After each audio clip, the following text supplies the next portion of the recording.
gyud ko kabalo kung unsay akong i-caption ani nga video. Pero isa ra gyud akong na-realize samtang pasulod ko sa akong trabaho alas 5:45 sa kabuntagon diri sa Saudi Arabia. Luwag kay ang dalan pero dili man ma-stuck up ang traffic. Moving man gyapon. Pero sa Pilipinas gamay ra ganing kitiw, wa na mag road rage dayon. Way kahadlok sa balaod. Pero diri sa Saudi Arabia ang lokal ug ang expat grabe kahadlok sa balaod nila diri. Ingana po doon ta ang Pilipinas, no? Mahadlok sa balaod sa Pilipinas.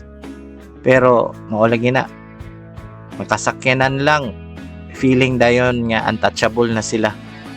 Diri sa Saudi normal ra kaayo na miski unsa pa na imong sakyanan.